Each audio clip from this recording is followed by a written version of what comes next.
Hello everyone, good afternoon.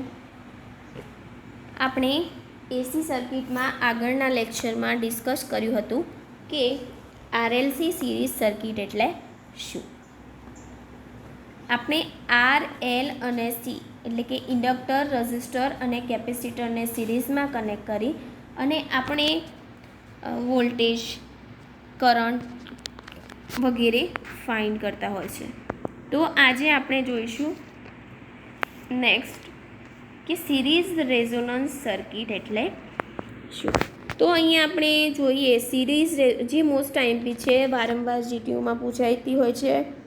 તો આજે આપણે જોઈશું સિરીઝ રેઝોનન્સ કોને કહે છે.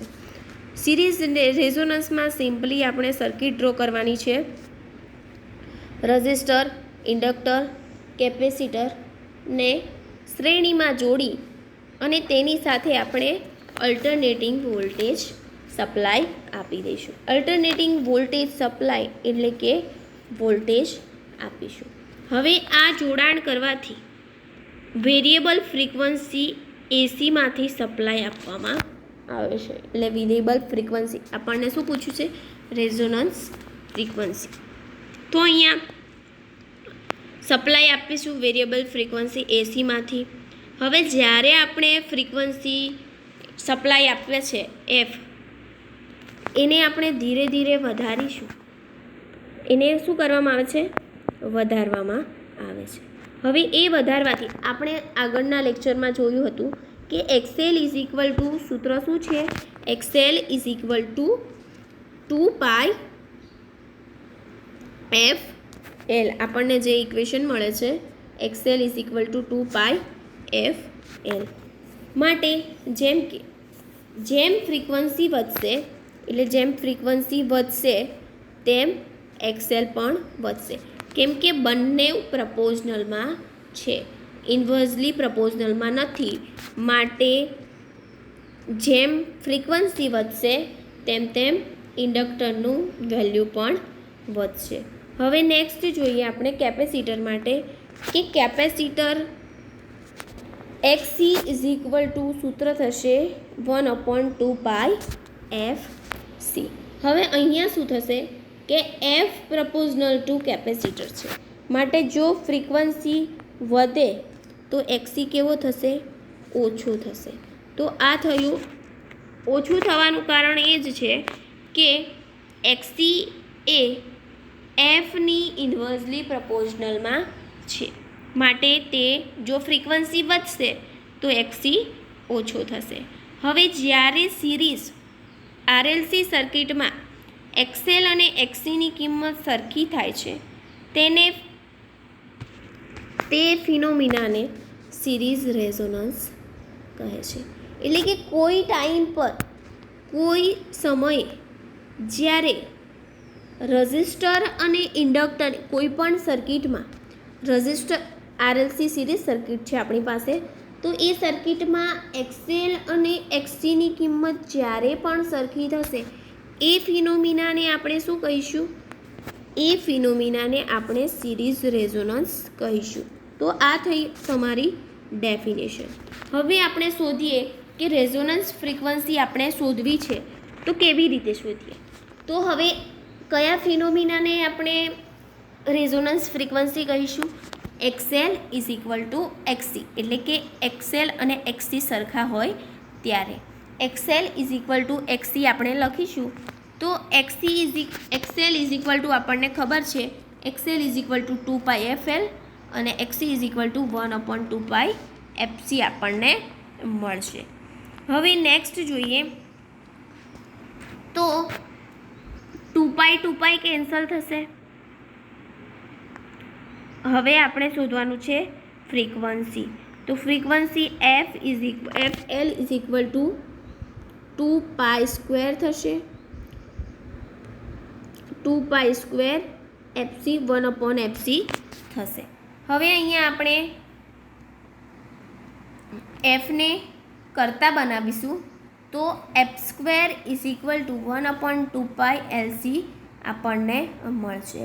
હવે અંડરરૂટમાં લઈ જઈશું, બંને વેલ્યુને અંડરરૂટમાં લઈ જઈશું તો f² √1/2π² LC આપણને મળશે 1/2π√LC આપણને મળશે.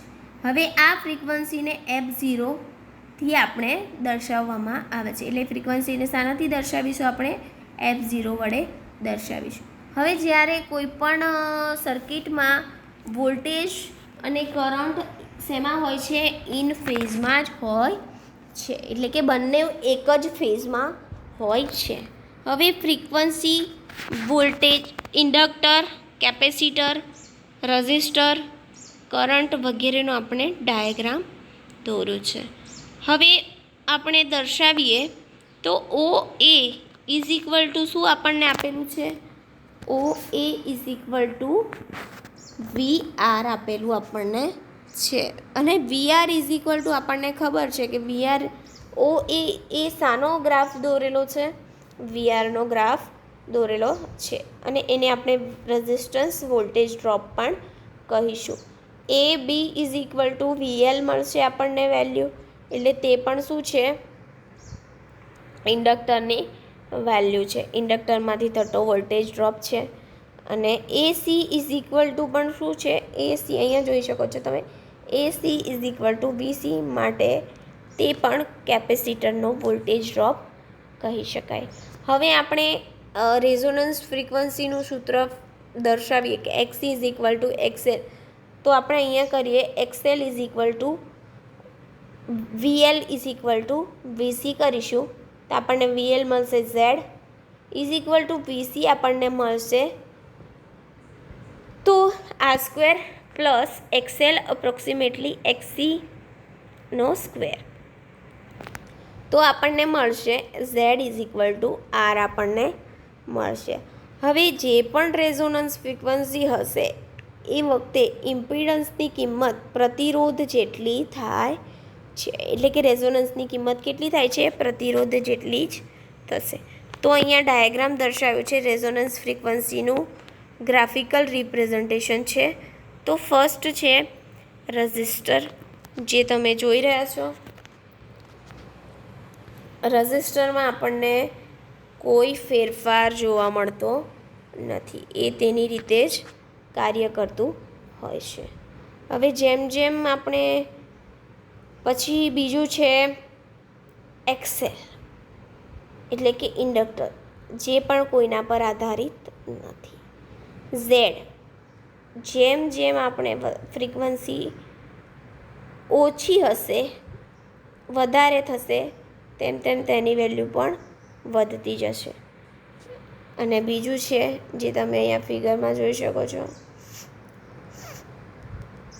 જે ફર્સ્ટ લખેલું છે અહીંયા, રઝિસ્ટર,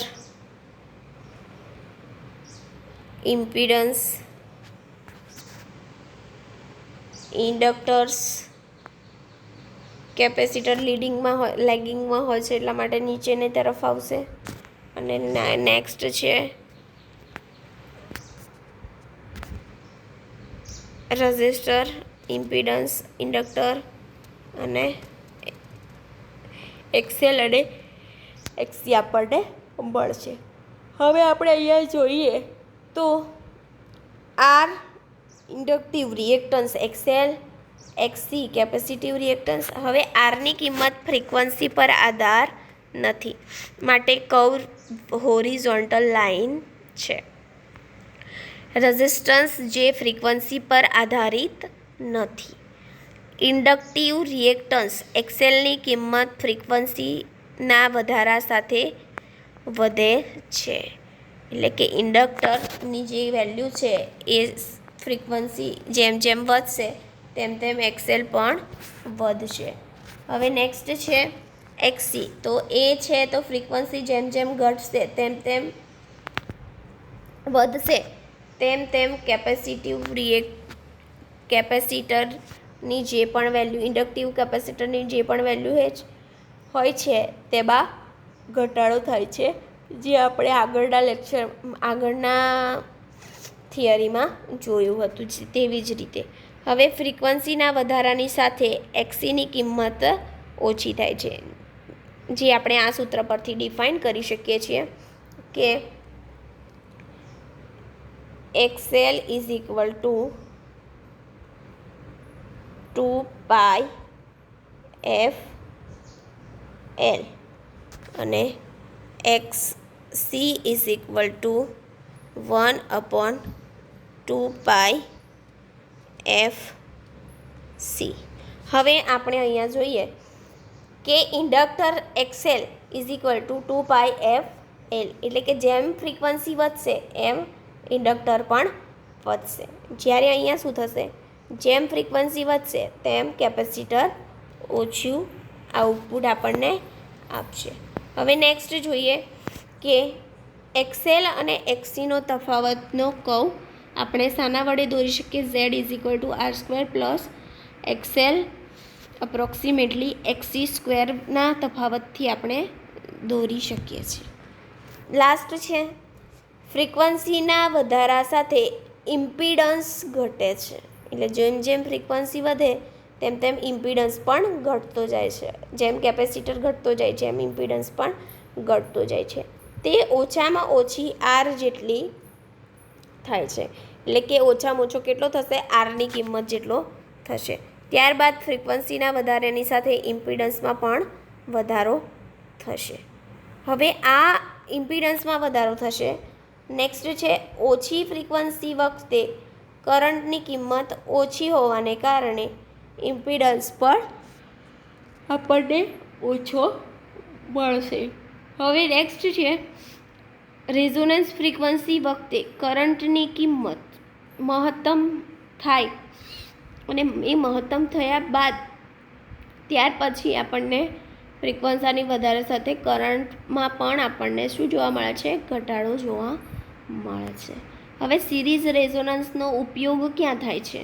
તો સિરીઝ રેઝોનન્સનો ઉપયોગ પાસ ફિલ્ટર તરીકે પણ, બેન્ડ પાસ ફિલ્ટર તરીકે પણ થાય છે અને ક્યુમીટરમાં પણ થાય છે. નેક્સ્ટ છે સિરીઝ સર્કિટની બેન્ડવિડ્થ, જે 1-2 વાર GTUમાં પૂછાઈ ગયું છે, તો આપણે ધ્યાનથી કરીશું. હવે આનું જે એક ગ્રાફ છે એ ફ્રીક્વન્સી વર્સિસ કરંટનો મળેલો હોય છે. હવે I0 જે મેક્સિમમ કરંટ છે, ફ્રીક્વન્સી જેમ જેમ વધતી જાય છે, જેમ જેમ ઓછી હોય છે તેમ તેમ તેની વેલ્યુ પણ ઓછી હોય છે. જેમ જેમ ફ્રીક્વન્સી વધતી જાય છે તેમ તેમ કરંટની વેલ્યુ વધશે અને પાછી ઘટતી થઈ જશે. હવે રેઝોનન્સ વખતે કરંટની કિંમત મહત્તમ હોય છે, એટલે કે રેઝોનન્સ ટાઈમ હોય ત્યારે કરંટની કિંમત કેવી હોય છે? વધારે હોય છે. અને ઓફ રેઝોનન્સ વખતે કરંટની કિંમત, ઓફ રેઝોનન્સ એટલે કે બંધ હોય રેઝોનન્સ ત્યારે તેની કિંમત ઓછી હોય છે. તો આ થઈ ગયું આપણું રેઝોનન્સ સર્કિટ કોને કહે છે, રેઝોનન્સ ફ્રીક્વન્સી કોને કહે છે, સિરીઝ રેઝોનન્સ એટલે શું. તો આજે આપણે અભ્યાસ કર્યો કે સિરીઝ રેઝોનન્સ એટલે શું. હવે જે ફ્રીક્વન્સી પર કરંટની કિંમત I0/√2 થાય છે તે ફ્રીક્વન્સીને કટ ઓફ ફ્રીક્વન્સી કહે છે. હવે બેન્ડ પાસ ફિલ્ટરમાં કેવું છે કે કટ ઓફ ફ્રીક્વન્સી કોને કહેવામાં આવે છે? કટ ઓફ ફ્રીક્વન્સી એટલે કે I0 એટલે કે જે મેક્સિમમ વેલ્યુ હોય કરંટની તેના /√2 આપણે કરીએ તો આપણને કટ ઓફ ફ્રીક્વન્સી મળે છે. આ ફ્રીક્વન્સી F1 અને F2 થી દર્શાવવામાં આવે છે, જે આપણે ફિગરમાં જોઈ. હવે F1 અને F2 વચ્ચેના તફાવતને આપણે બેન્ડવિડ્થ કહે છે, એટલે કે F1 અને F2 વચ્ચે જે પણ તફાવત આપણને મળે છે એને આપણે બેન્ડવિડ્થ કહીશું. હવે BW is equal two bandwidth is equal two F2 minus F1 કરીએ તો આપણને બેન્ડવિડ્થ મળી જાય છે. તો થેન્ક યુ. હું આશા રાખીશ કે તમને આ વિડીયોમાં સમજ પડી હશે.